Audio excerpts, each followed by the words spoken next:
আমি সাবুল ভাই আপনাকে উদ্দেশ্য করে একটু বলি যে শুধুমাত্র নামাজ পড়লেই যে আপনি জান্নাত চলে যাবেন এই আশা এই ধ্যান ধারণা যদি আপনার মনে থাকে তো আমি বলবো যে আপনি এখনো ইসলাম সম্পর্কে আপনি এখনো অজ্ঞ।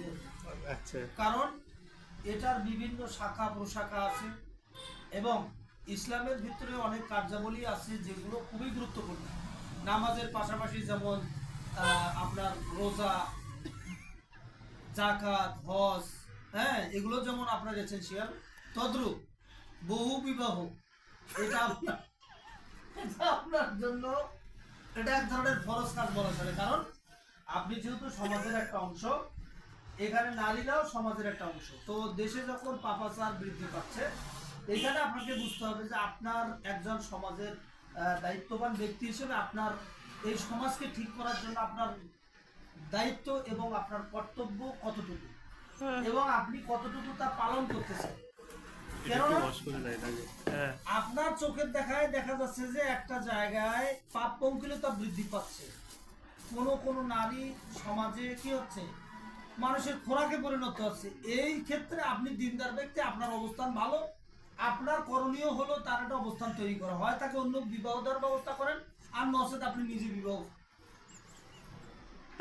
এটা দেখার পরেও যদি আমি বলি, এটা দেখার পরেও যদি আপনি কোনো ধরনের কোনো স্টেপ না গ্রহণ করেন এর দায়ভার অবশ্যই আপনার কাঁধে যাবে। তো দায়ভার মানে কি? পাপ।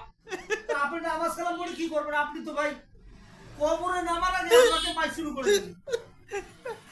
আসেন না, আমি আপনাকে বলছি যে কবরে নামার আগে ফেরেশতাকে বলছে আধা ঘন্টার ভিডিও, এরপর আর প্রশ্ন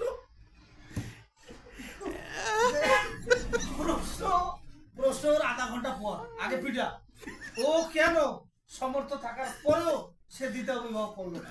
আপনি নিজেরটা করতেছেন না কেন? ভাই আমার যদি অবস্থান থাকতো অবশ্যই আমি এটা ভুগি, তবে এটা তাকে তার মাথায় দিচ্ছি যে তার অবস্থান আছে, তাকে এটা বিবাহ করতে হবে, না হলে তাকে অন্য জায়গায় বন্ধ ব্যবস্থা করে দিতে হবে, তাহলে সে বেঁচে যাবে, আর না হলে সে কিন্তু গুণাগার। অন্য জায়গায় বলতে উনি যদি একটা আপনার বন্ধ ব্যবস্থা করে দেয় আমরা কি দায়িত্ব নিতে পারছি? ভাই যদি আমার সামর্থ্য থাকলে তো আমি তাকে জিজ্ঞাসা করবো না, আমি তো আমার জায়গায় আমি করে বলবো। আপনার মাসে কিছু টাকাও দিব, সেটা ভিন্ন ইস্যু, সেটা ভিন্ন ইস্যু। মানে সামর্থ্য থাকার পরেও যিনি দায়িত্ব গ্রহণ করবে না, এড়িয়ে চলবে, অবশ্যই সে পাপী। আর এই পাপী নামাজ কালাম পড়ে কোনো লাভ নেই, এর বাটাম আগে ফাটাবে একদম। আপনি এড়ানোর কোনো সুযোগ নেই, বাটাম আপনার আগে ফাটাবে। এখন আমরা যদি আমরা একটা ব্যবস্থা করে দিই, তাই আমি একজন মুসলমান হিসেবে আমার দিনদার ভাই উনি, ওনাকে আমি সতর্ক করছি যে আপনি এই ব্যাপারে সতর্ক হন।